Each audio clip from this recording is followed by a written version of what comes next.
Señores, y ya, ahora sí, con nosotros, nada más y nada menos que alguien a quien le profesamos y le debemos todo el respeto en materia comunicacional, un amigo nuestro quien tuvo el honor o nos dio el honor de venir aquí a proferir palabras en nuestro día inaugural de Milla Extra, Robert Antonio Guerrero Castillo. Buenas noches, Robert, un placer que esté con nosotros.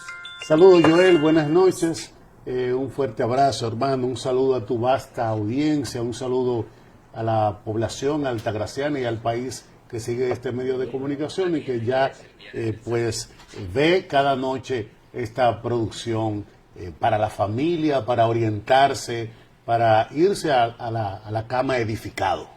Así es, Robert, de verdad que sí.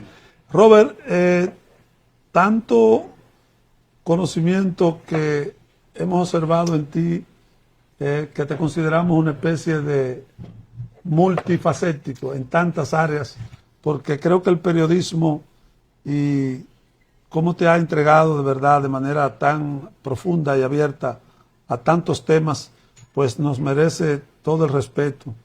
Hemos querido elegir unas cuantas preguntas que quizás no vayan en un orden específico, sino quizás sea segmentaria. Esta entrevista yo la llamo un poco híbrida. Quisiéramos empezar preguntándote, siempre tú has sido una voz activa y crítica del acontecer político de toda la provincia.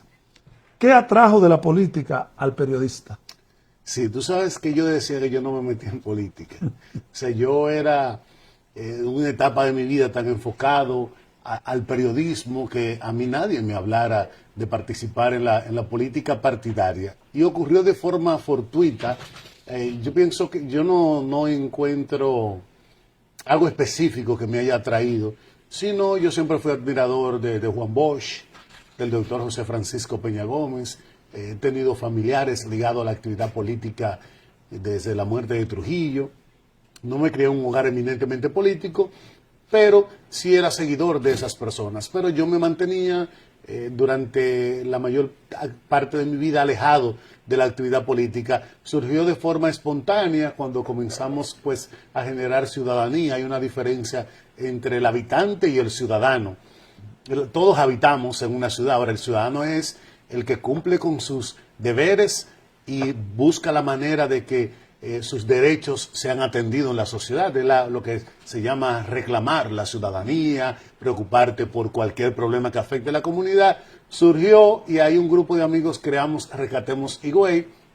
Yo no estaba participando, interesado en nada que no fuera en mejorías en aspectos de la ciudad y del país. Entonces me acercaron partidos políticos y gente, mira, tú tienes ciertas condiciones para participar en la actividad política, y como que medio nos convencieron en una primera etapa y se fue dando, pero yo me resistía durante mucho tiempo a participar en la política partidaria, sobre todo porque uno, seguidor de Bosch y de Balaguer, de Bosch y de Peña, veía siempre sufrir a ambos partidos ante las victorias contundentes del viejo caudillo. Podemos decir que mi adolescencia yo lo pasé entre el 90 y el 2000, y Balaguer ganaba siempre. Aquí se iniciaba el proceso electoral ganando Juan Bosch y Peña Gómez.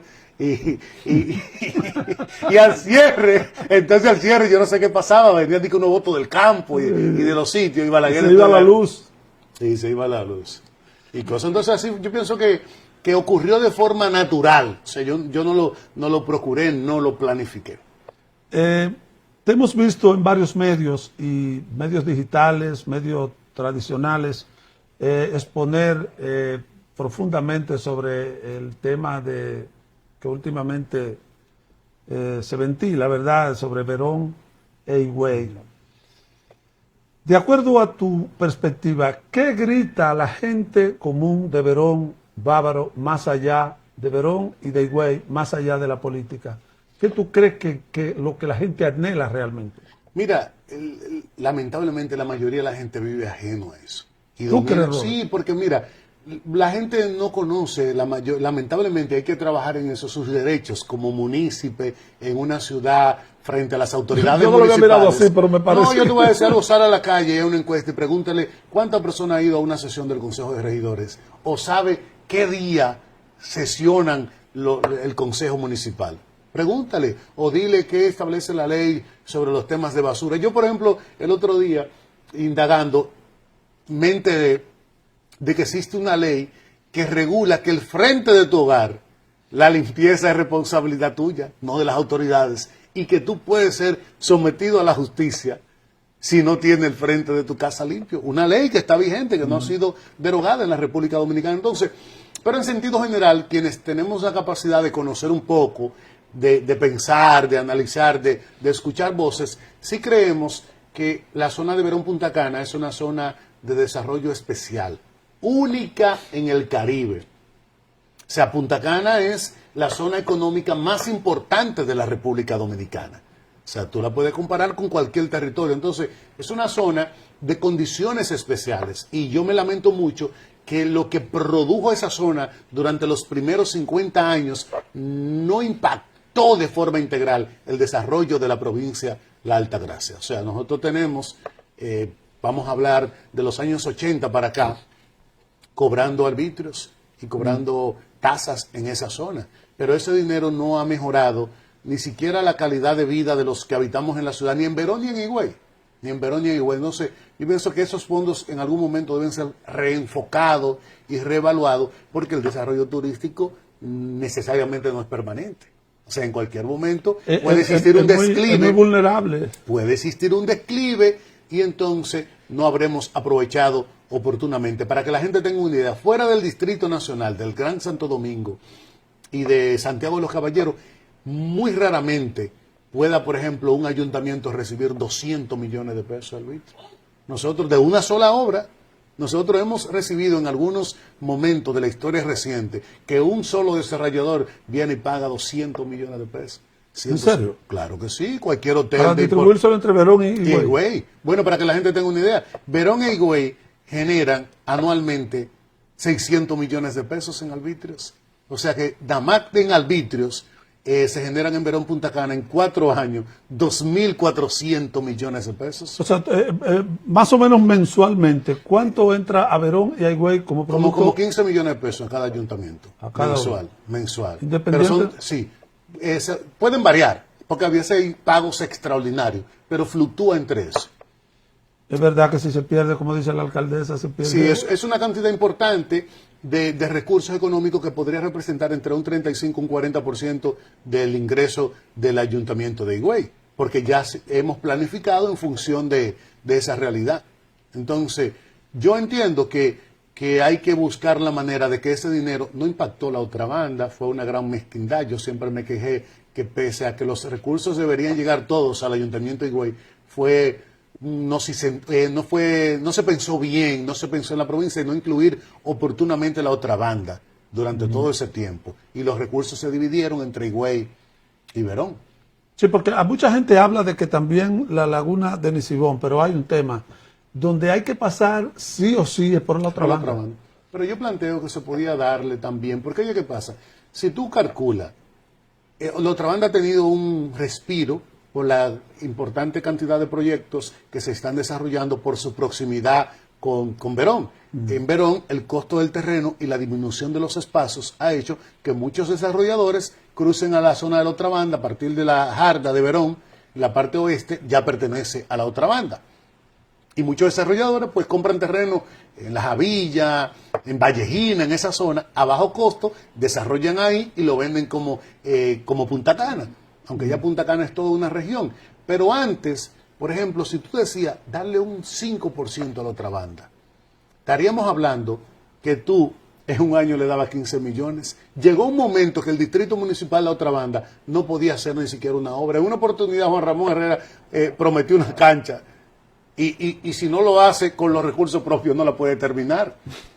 Porque en función de cómo se dividen los fondos, un ayuntamiento, por ejemplo, que maneje 1 millón de pesos, para decir un monto, tiene que destinar 25% para nómina. El director dijo aquí que la otra banda recibe 5 millones. Sí, pero eso en este momento ya, producto del crecimiento y de los arbitrios que cobra. Sí. Pero antes ese ayuntamiento se manejó con menos de 2 millones de pesos. Estaríamos hablando que mensualmente tenían para obra 500 mil pesos para toda la comunidad, para el cementerio, para el Badén. Era un aguántate ahí, era nada. Igualmente como le pasa a la Junta Distrital de Boca de Yuma. A mí me regalan la dirección de la Junta Distrital de Boca de Yuma y no la acepto. Boca de Yuma recibe como $1.000.000. Terrible. Entonces, yo entiendo que esos fondos deben ser reevaluados y relanzados en esta primera etapa para apoyar el deporte, para apoyar la cultura, la educación básica, la educación superior, el medio ambiente. ¿Entiendes? Porque es mucho dinero. Yo estimo así rápidamente, yo hice un cálculo y le rebajé el 50%. Y Verón ha aportado en los 40 años cerca de 20.000 millones de pesos. Uf. O sea que es mucho dinero. Ahí mismo, Robert, Verón ha crecido vertiginosamente en población, comercio y construcción. ¿Siente que ese crecimiento ha sido acompañado por una estructura política eficiente? ¿Se corresponde ese dinamismo económico con su desarrollo cultural, por ejemplo? Verón es la confluencia de intereses económicos. Simplemente. Verón, por ejemplo, todavía no tiene la condición de una ciudad. ¿Por qué? Porque a Verón le hace falta crear su identidad. Por eso, tú viste que el director municipal empezó muy bravo y terminó a la defensiva, en virtud de que la sociedad altagraciana y la sociedad higüeyana tiene 500 años de formación. Aquí hay instituciones cristianas, católicas y protestantes, asociaciones, gente que tiene mucho interés, Codepal, Huepal, Agani, la Confraternidad de Pastores, los Motoconchos, APRA, Citrabapu, Citrail, más los empresarios que tienen su inversión. Más sin embargo, tú te preguntas, ¿dónde se celebra el Día de Duarte en Verón? ¿En el Village? ¿O se celebra en La Ceiba? ¿O se celebra en Cabeza de Toro? ¿Dónde es el Parque Duarte allá o el Parque Central en Verón? ¿Entiendes? Sí. O sea, Verón pudiera crear su identidad, pero no es fácil, en virtud de que esa comunidad, más del 95% y quizá más de la población no es de allí. Sí. O sea, que ante una debacle económica es muy probable que esa gente vuelva a su territorio. Mas, sin embargo, los higüeyanos nos vamos a quedar aquí. Entonces, la mayoría de las necesidades de Verón se producen en virtud de las operaciones del sector privado. O sea, del aeropuerto, de los hoteles y eso. Y nosotros entendemos que hay que trabajar mucho. La Junta Distrital de Verón Punta Cana no puede darle respuesta a los problemas de allí. Pienso que puede ser más eficiente, pero la cantidad de necesidades que hay en Verón Punta Cana indudablemente necesitan la intervención del gobierno. Y hay obras, la avenida Barceló, la trazó Leonel Tavera hace casi 50 años. Lo único que hicimos fue asfaltarla. Entonces ahí coge a las 5 de la tarde para que tú veas para el downtown, del ayuntamiento al downtown, que te coge una hora. Sí. Y cómo tú llegas a Barceló, cómo tú llegas al Cortecito. Entonces, estamos ante un crecimiento económico que desbordó la capacidad y las expectativas del liderazgo político y social de la Altagracia. En cuanto a lo que dijiste al principio, en esa misma pregunta de cuando cómo comenzó el director de Verón, sí, braviando y después terminó a la defensiva. Sí. Yo dije aquí que era como cuando también pidió declarar no grato a los diputados. Sí. Yo dije aquí en un comentario que es como el humo que produce los incendiarios, sí, son como el humo, sí, que produce una reacción en cadena que produce calor, primero luz, luego calor y después humo. Sí. Y finalmente ceniza. Se desvanece. Se desvanece. Sí, porque mira, yo te voy a poner un ejemplo. Una figura del nivel político y social como Manolo Ramírez Pupilo ni siquiera se ha pronunciado. Ni siquiera un sabio como Pupilo, no, ni para defender a su hijo. No. ¿Ya te viste? Porque Pupilo sabe la situación y conoce la sociedad, porque Pupilo ha crecido con esta sociedad en los últimos 50 años. Ni siquiera ha dado una palabra. No, Pupilo no se la ha dado. Un técnico. Sí, Pupilo, un técnico. Pues, entonces, ante esa realidad, yo pienso que lo que Manolito debe hacer es decirle, papi, ¿qué tú me aconsejas? Porque Pupilo es un sabio. ¿Cómo que es un sabio? Un técnico de mil batallas. Muchos ciudadanos sienten que la voz de Verón se ahoga dentro de Higüey.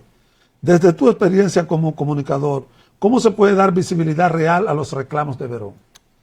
Sí, yo pienso que, mira, lo que pasa fue que Verón Punta Cana surgió de repente. Y muchos higüeyanos todavía no saben. Falta como una estructura comunicación. Sí, sí. No, la Altagracia se maneja como isla. En Yuma se maneja en su parte, Valladolid se maneja por por su lado y Verón se maneja por su lado. Entonces, como Verón está compuesto mayoritariamente por migrantes, personas que vinieron de otro punto del país, no tienen una relación social tan fuerte como Higüey. Ellos llegan a Verón y luego entonces retornan a sus pueblos. El gran tema, yo te voy a decir algo, dime cuál es el gentilicio de Verón. Ese es el tema. Oye, llama Verón Yo no lo había Punta Cana. pensado. ¿Ya entendiste? Sí. O sea, hasta es difícil. Una vez yo le hice una propuesta a Manolito, pero la gente de La Ceiba tiene una identificación, pero los puntacaneros, otro de Bávaro, otro nombre. O sea, fue un pueblo que surgió. Una congruencia. Sí, de una confluencia de intereses. Ahí todo el que está ahí está mayoritariamente porque llegó por oportunidades económicas, por empleo. Gente exiliada de su demarcación que salió a buscar mejores oportunidades para los suyos y llegó a ese territorio. Por eso tiene cerca de 30.000 inscritos para votar y la Junta Distrital se gana con 3 o 4.000 votos. Exactamente. Porque la gente no vota. La gente finalmente el día del proceso electoral o se va para su pueblo o se llena de nostalgia pensando en las elecciones de Palo Alto en Barahona, Sí. que está un primo de él aspirando a regidor. O de ahí. Villarriba. Sí, eso es un tema, porque los que hemos salido, y yo he vivido fue en la Santo Domingo, cuando habían elecciones allá yo estaba pensando aquí, si ganó Amable, si ganó Morillo, o sea, yo no estaba en las elecciones de la circunscripción. Porque tu base social sí, está aquí. emocional. Esa gente de ahí, su base, están pensando dónde está su base social, su asiento social. Claro que sí. O sea, cuando pagan en las obras de construcción y cuando paga la hotelería de Bávaro y Verón Punta Cana, el sistema de las oficinas de envío se cae. Sí. La gente enviando remesas en la única parte del país, bueno, en San Francisco de Macorís, en Nagua, por el tema del dinero que viene del extranjero, pero en el único pueblo del país que tuve que en las oficinas de Caribe Express, de Caribe Tours, de Vimenca, hay 40 y 50 gente afuera siempre en Higüey haciendo fila. O sea, esta provincia es una potencia económica que impacta el país. Y mayoritariamente, para que la gente tenga una idea, cuando don Fray Raineri narra que cuando él llegó a Verón no había 1.000 personas. Y ahora en ese lugar el censo establece que hay 130.000. O sea, Verón se multiplicó por 1.300%. Por eso cuando tú hablas rasgo cultural, rasgo histórico, Sí, tú te quedas. sí, claro. No. Por ejemplo, ¿quiénes son los líderes de esa demarcación? No hay que construirlo, eso se hace con el paso del tiempo, de los años. Y no se puede hacer declarándonos gratos a los diputados. No, pues eso fue un No fue un anuncio, fue un comercial. que no existe. Hay que decir que en la legislación dominicana no existe la palabra. Yo no sé de dónde surgió eso. Ahora, en el derecho internacional sí existe eso. Cuando un país declara, sobre todo a un embajador, no grato, esa persona tiene que salir de esa nación en las próximas 24 horas. Pero no te pueden declarar En tu país, grato ¿no? siendo de ahí. No. Higüey, con su arraigo histórico y su poder político, ha sido epicentro de decisiones importantes. ¿Qué retos ha enfrentado como periodista al cubrir noticias políticas en una zona donde conviven tanto poder e intereses juntos? Muy difícil. Yo estuve bien equivocado en la comunicación. Por ejemplo, la gente me decía, o en la universidad, en las escuelas, en los cursos, los colegas, nos decían, ¿qué es noticia? A uno le decía que noticia era lo que tenía grado de novedad, que tenía la palabra news. Y noticia es lo que el dueño del medio le interese que sea noticia. Por ejemplo, si un hecho ocurre y nadie lo divulga, no es noticia porque tiene que ser divulgado. O sea, el hecho más importante puede ser nunca conocido. Pero si un hecho ocurrió por ejemplo, cuando el descubrimiento de América, y se da hoy como premisa, se convierte en noticia, aunque el hecho ocurrió. Entonces, ¿qué nos decían en la universidad? Que la función de un medio de comunicación era informar, orientar y entretener. Cuando yo compré el canal que tenía, el canal de televisión que yo tenía, confirmé algo que venía analizando, y es que el principal objetivo de un medio de comunicación es producir dinero para su dueño. Oh, pero un medio de comunicación es una empresa, Sí. paga ITEVI, paga prestaciones laborales, paga cesantía, O sea, paga no luz, está exento de nada. no es un régimen especial. No. Entonces, a mí me metieron en la cabeza que el periodista era un semidios, un tipo enviado con condiciones. No, escúchame eso, y entonces puede ser clausurado, puede Sí, ser cerrado, sí, inclusive. Sí, un medio. Entonces, las cámaras son equipos importados. O Sí. sea, los medios de comunicación están sometidos a un régimen fiscal que es más fuerte que cualquier empresa tradicional, Sí. cualquier rubro. Entonces, yo ejercía un medio, una comunicación que ponía hasta en peligro mi vida y ponía en peligro en algunos momentos hasta amistades y relaciones producto que yo me enfocaba eminentemente en la noticia, en los periodistas. Yo recuerdo ahorita hablando de la cárcel, que tú hablabas ahorita, yo una vez denuncié que un reo fue violado como por 50 personas en la preventiva de Higüey. Y yo saqué esa denuncia y eso removió los cimientos de la preventiva, cambiaron el coronel, cambiaron a todo el mundo por ese hecho, y lo primero que trataron de decir que la denuncia era falsa, que no se sustentaba. Y el coronel de entonces, no voy a mencionar el nombre, habló a los medios y me presentó a mí como un chantajista y de todo. Pero para que se confirmara que el hecho era cierto, en menos de 24 horas lo trasladaron y cambiaron al encargado de la preventiva. Entonces, denuncias con los sectores empresariales son muy fuertes. A veces los sectores económicos poderosos o anteriormente confrontaban mucho y no saben que la mejor relaciones públicas es la amistad. Nadie habla mal de un amigo. Tenía que ser un hijo de su madre, como dicen. Normalmente, entonces, cuando tú hacías una denuncia, ellos trataban de desmentir la denuncia. Y a veces ante una denuncia, a veces hacer silencio te resulta más provechoso que salir a desmentirla, porque cuando tú la desmientes, está informando a otras personas que a lo mejor desconocían de ese hecho. Yo creo...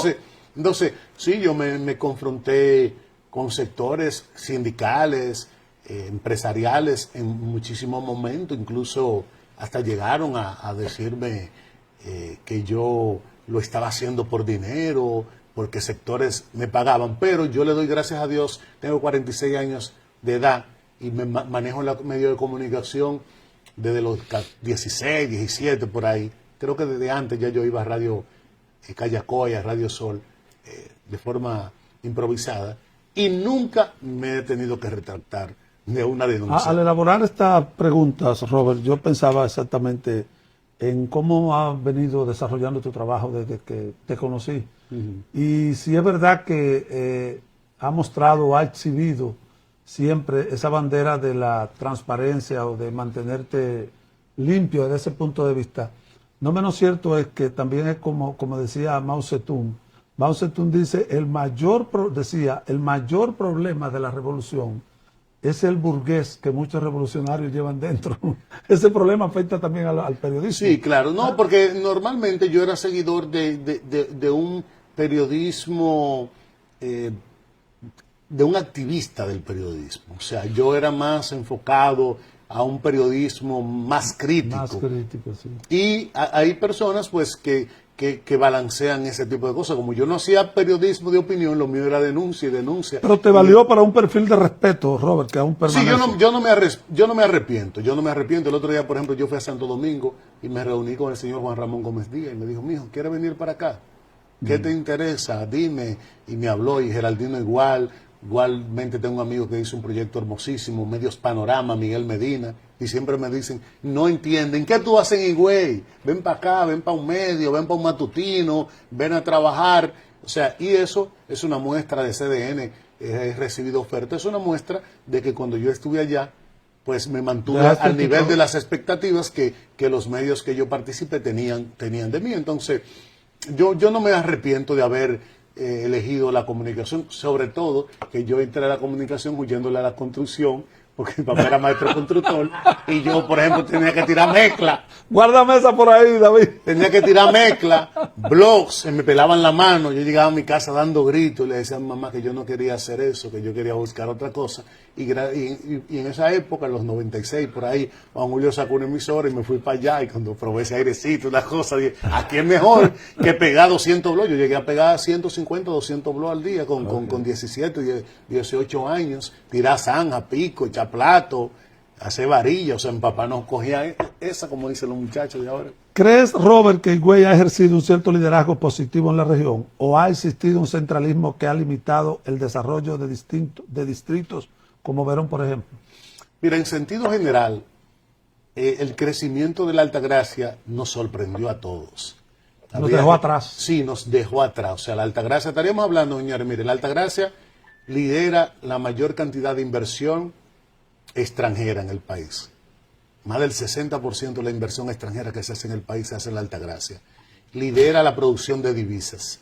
O sea, ninguna demarcación, ni el Distrito Nacional, nos supera a nosotros en la producción de dólares y euros.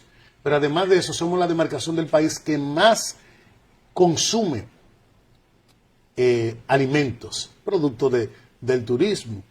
Y así tenemos renglones de la economía que fueron el transporte, señores. No hay ningún transporte en este país con la calidad y la inversión, por ejemplo, de APRA, de Citrabapu, de Expreso Bávaro, de eso. Cuando la gente va al sur del país se da cuenta que nuestro transporte es bueno. Entonces, todo ese crecimiento económico dejó atrás al liderazgo político que no venía de las academias. Nos rebasó. Sí, no venía de las academias, sino venía de la propia sociedad. Empírico. Claro, gente, comerciantes, profesionales independientes que decidieron participar en la actividad política. Incluso ahora es muy fácil, porque yo particularmente, que soy un amante de la municipalidad, es muy fácil tú crear políticas públicas. Tú tienes una idea de cómo se pudiera solucionar un problema y agarro YouTube. ¿De qué está haciendo la municipalidad de Lima? ¿Cómo Lima enfrenta los tapones? ¿O cómo enfrenta Madrid la recogida de la basura? ¿O cómo se hace en Guatemala o en El Salvador? Antes no. O sea, antes nosotros esperábamos el periódico en el parque que llegara, un periódico que Pero era un periódico de otros al igual que nosotros. No, y además de un periódico que tenía ya 24 horas. El periódico impreso llega ya con obsolescencia. Sí. Ya la noticia, surgió otro evento que lo desplazó. La gente cuando ocurre un incendio ahora mismo dice, ¿y ya lo apagaron? ¿Y quién murió? En el mismo evento en vivo. La gente quiere un resultado. Antes no, antes ocurrió un hecho y la gente esperaba el periódico y ya venía casi con la conclusión del hecho. Mataron a una persona y ya está detenido el culpable. Ahora no, ahora hay que reaccionar en vivo. Decir, por ejemplo, mataron a un oficial de la policía, se sospecha que está involucrada su mujer, lo llevaron al Darío Contreras, están pidiendo sangre, llegaron los familiares, era un militar condecorado y en 10 horas el periódico actualiza 25 veces la noticia sobre ese acontecimiento. Eso no ocurría. Entonces, en sentido general, la Altagracia tiene el liderazgo actual, tratar de ir tapando esos huecos que tenemos. Por ejemplo, no hemos sido capaces de tener un acueducto que supla de agua. Caramba, o sea, ¿cuántas bregas? Ya, por ejemplo, el distrito municipal Verón Punta Cana, que es el destino turístico más importante del Caribe, no tiene acceso a agua potable. O sea, no hay un solo sistema de abastecimiento. Es un problema que amenaza eso. Señores, en Punta Cana es con agua de pozo y allá tenemos la contaminación por la gran cantidad de pozos para el vertido de desechos humanos e industriales, que entonces se mezcla con la instrucción salina. Las aguas. Entonces, pero ese distrito municipal turístico que ha producido miles de millones de pesos no tiene planta de tratamiento de aguas residuales. O sea, lo que representa otro problema mucho más grave. La Altagracia lidera la cantidad, así como lideramos estadísticas positivas, por ejemplo, enfermedades de transmisión sexual, enfermedades vaginales, enfermedades vaginales, por la mala calidad del agua. Sí. Yo decía, en una oportunidad, yo escuché a mi amigo Roberto Salcedo decir que en la capital se bañaban con agua de letrina.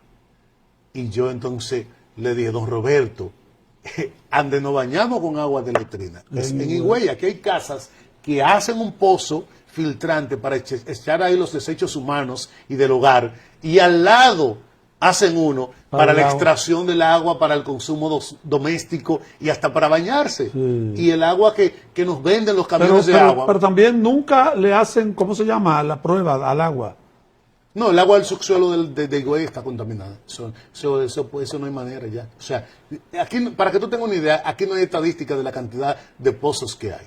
No, sí. O sea, el que quiere vaya a hacer un pozo para lo que sea. En una campaña se hacían 200 un tiempo.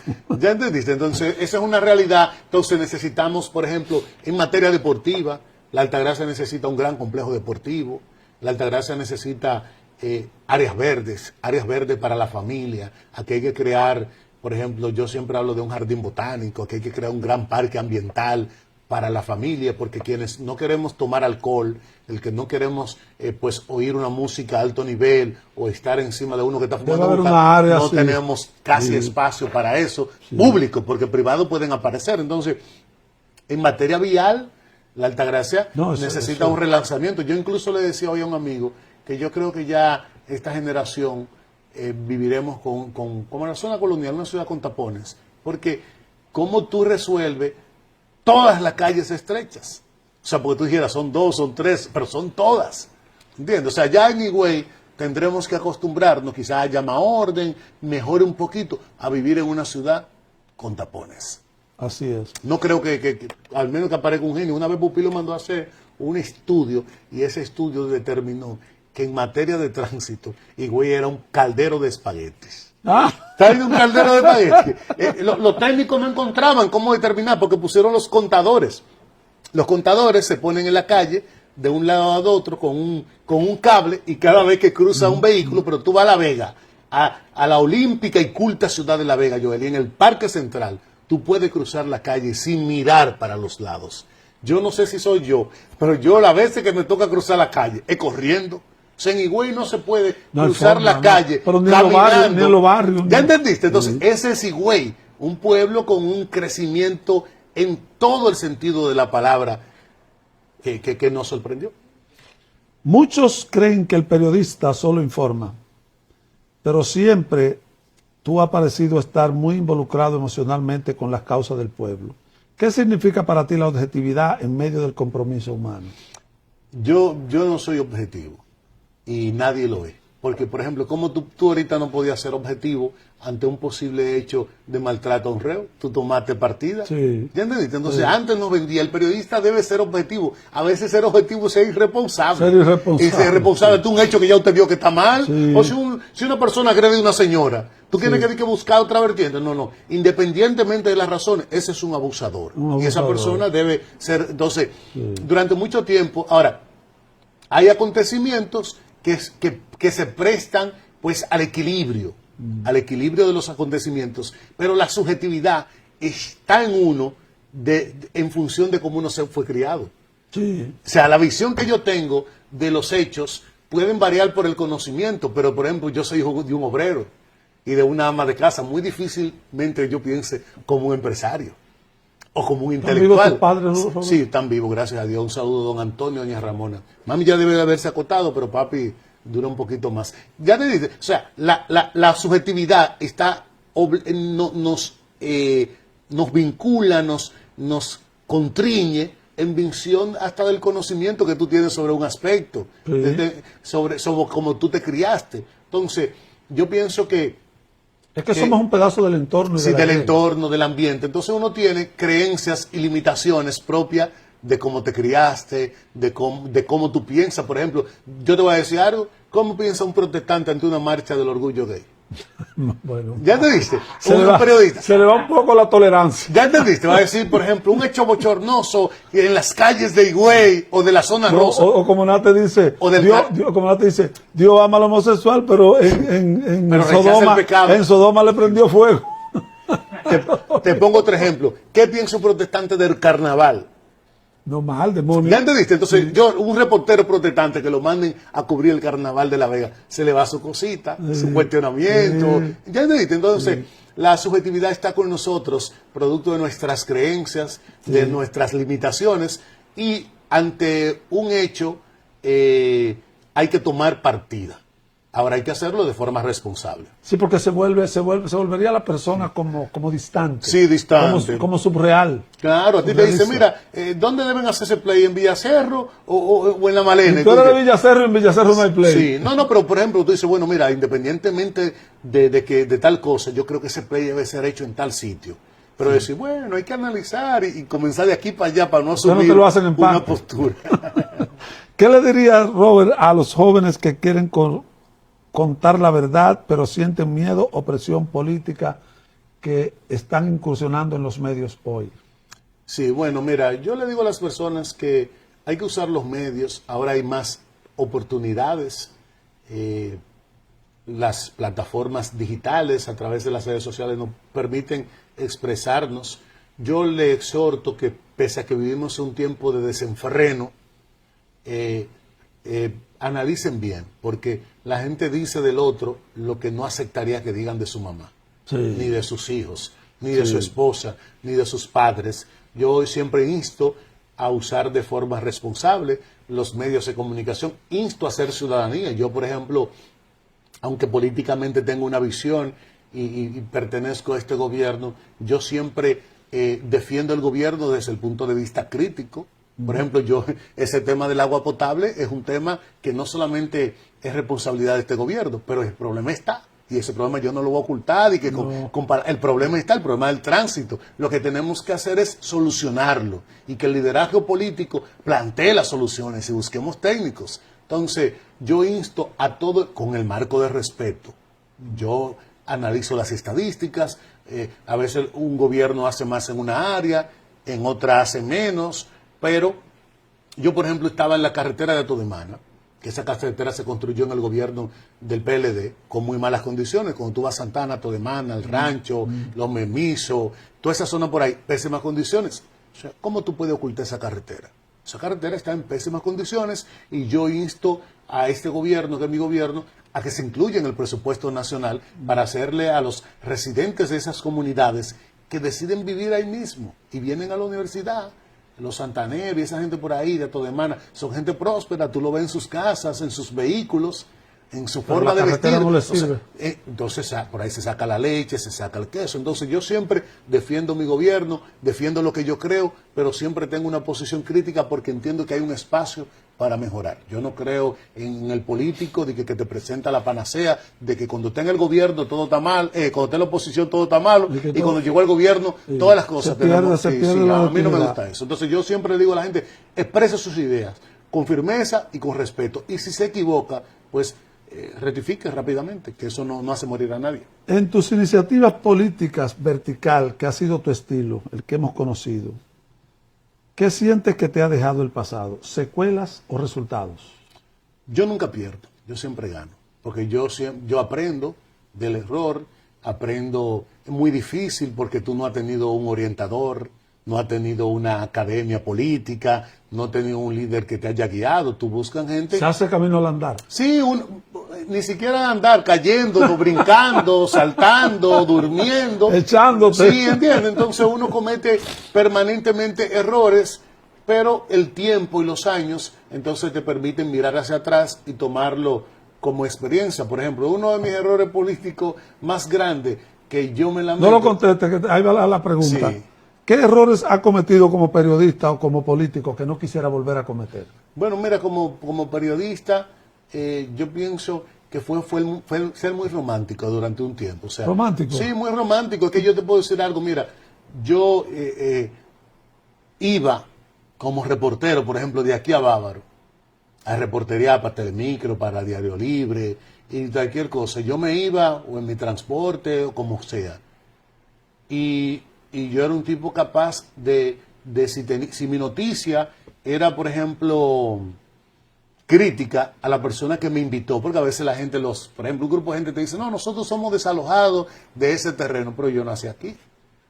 Y hay gente que te dice, tenemos 40 años ahí, y yo le digo, acá, pero yo tengo 46, y hace 10 años esa persona no estaba ahí. Sí, o sea, que esa historia de que tenía 40 años ahí, todos tienen 40 no años. es cierto.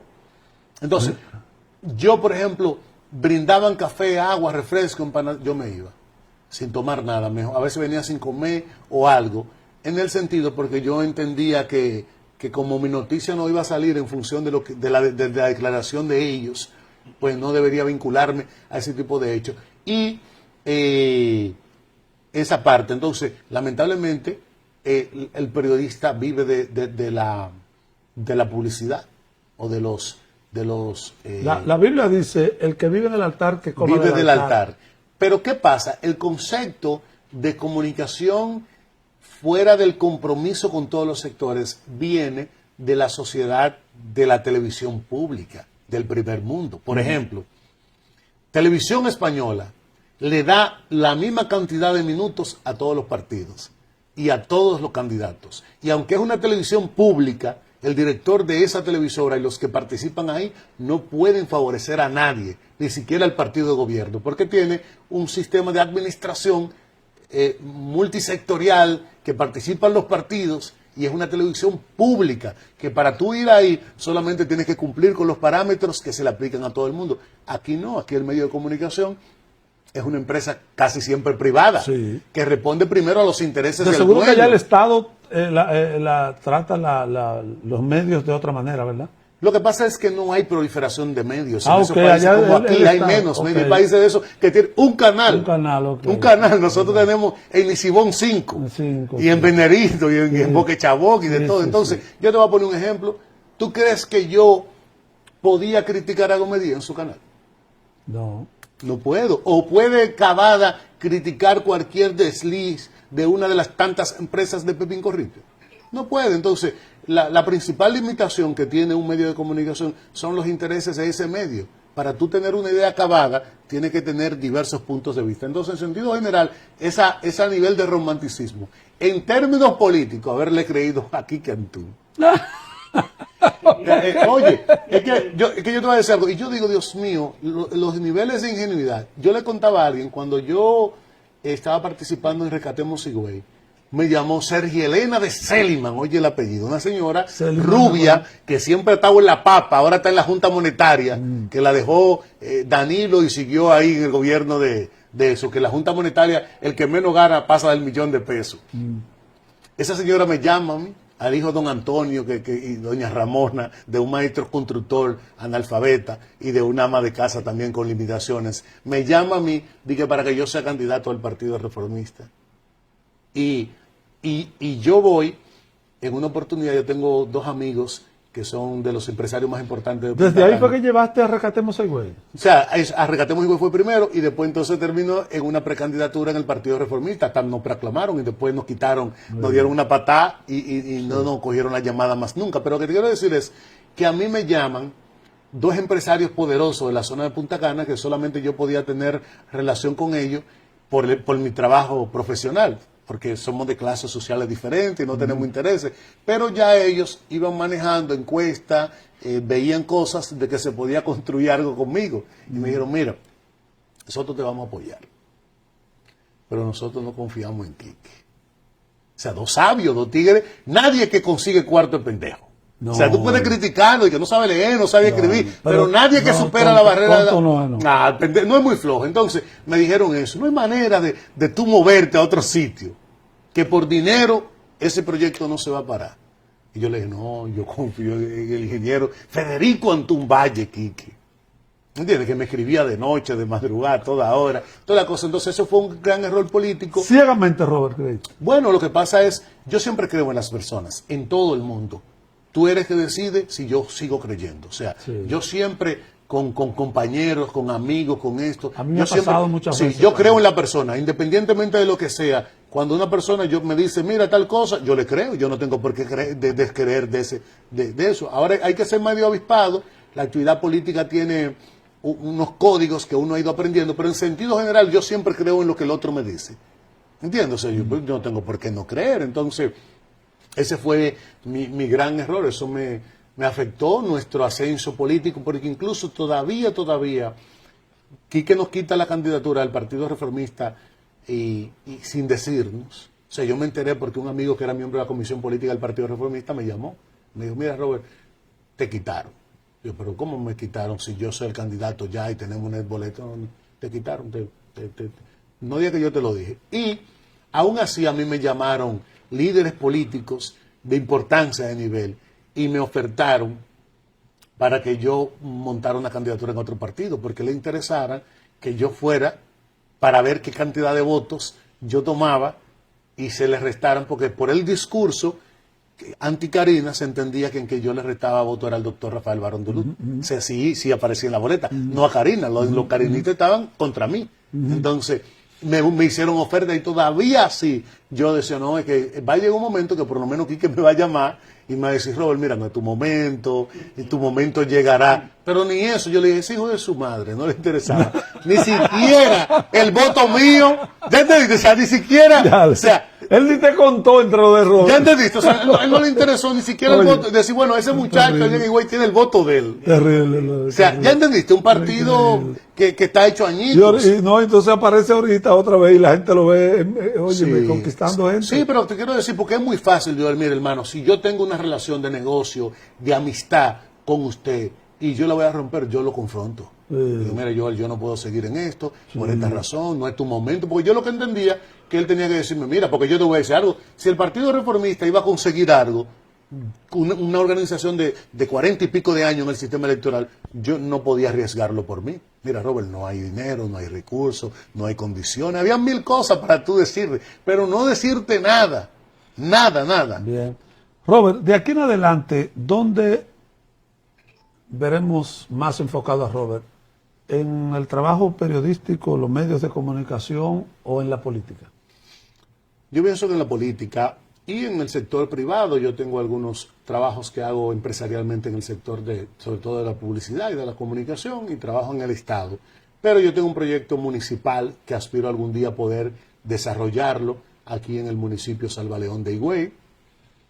Yo entiendo que yo tengo condiciones para aportarle en esta etapa de mi vida o en cualquier otra etapa, ¿verdad? Porque los procesos se dan, tienen que conjugarse muchísimas cosas, pero yo pienso que sí, tengo 46 años, yo estimo que yo estaré participando en política por 15 años, porque después de ahí, después que uno tenga... ¿Continúas con tu proyecto municipal o piensas que aspirará, por ejemplo, en el 28 a otra posición? Mira, a mí diputado? me gusta la municipalidad, porque yo pienso... No, y diste cátedra en cuanto al conocimiento del manejo de los temas. Sí.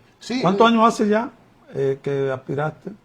Rescatemos a Higüey, ¿cuántos años hace? Sí, no, ya fue en las elecciones del 2020. De 2020. Okay. Sí, van a ser 6 años. Okay. Pero lo que quiero decir es, yo creo, mira, la municipalidad en la legislación dominicana se estableció como el gobierno local.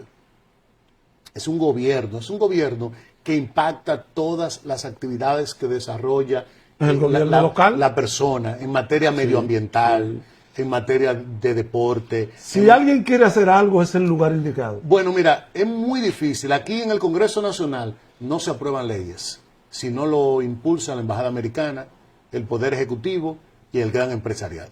Los diputados ahí le permiten ponerle el nombre a una calle, a los diputados le permiten una resolución que no tiene fuerza ejecutoria, pero en sentido general, donde se pueden hacer las transformaciones, porque tú manejas los fondos, porque puede impactar las comunidades, porque puedes regular la ciudad, que puede tomar a través de resoluciones, decir esa área se va a destinar a tal cosa, se puede impactar el deporte, la higiene, el tránsito, es a través del gobierno municipal. Incluso las propias leyes municipales insta al gobierno central, al Poder Ejecutivo, a realizar sus acciones a través de la municipalidad, y incluso sugiere en varios articulados de la municipalidad a que aspectos importantes de la administración pública le entregue los recursos al ayuntamiento para que lo haga, porque el ayuntamiento tiene más contacto con las juntas de vecinos, con los líderes religiosos,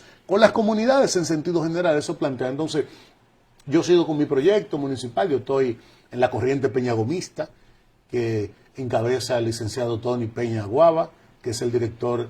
¿Tiene alguna posición dentro del partido?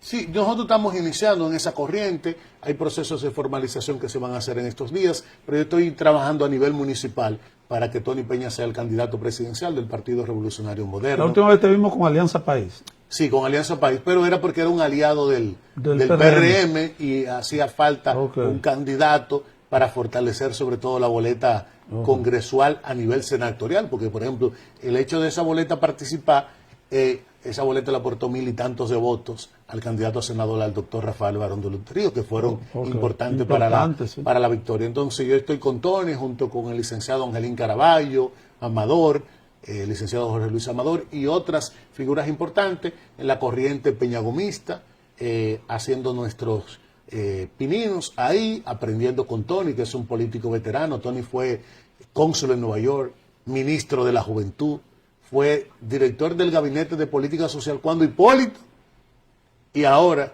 además de eso, ocupó una gran cantidad de cargos en el Ayuntamiento del Distrito Nacional, fue el primer ministro de la Juventud, también estuvo en cargos importantes como presidente de la Juventud, o sea, un político experimentado, incluso de todos los que están aspirando del PRM, él es el que mayor experiencia tiene partidaria y de Estado. Entonces estamos ahí entendiendo que es un proyecto en el que podemos crecer.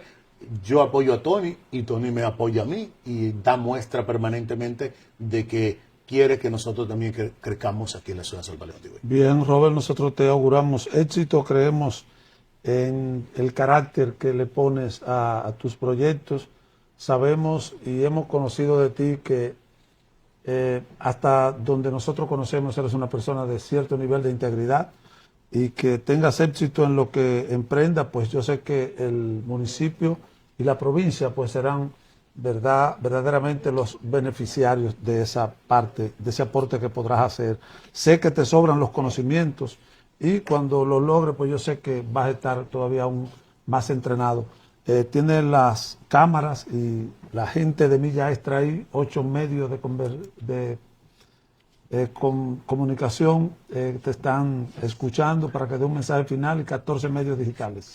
Gracias, Joel. No, agradecerte primero, seguir augurándote éxito en este proyecto, decirle al pueblo altagraciano que nosotros seguimos pues aportando nuestras ideas, nuestra colaboración para una mejor ciudad, e insto a todo el mundo a participar. Yo no tengo la verdad absoluta, yo siempre entiendo que lo que yo planteo y digo puede ser mejorado en algún momento, puede ser modificado, puede ser enriquecido, pero yo no me canso y siempre procuro la manera de tener una idea, una posición sobre los temas que impactan a la gente en la ciudad. Y yo seguiré participando en la actividad política.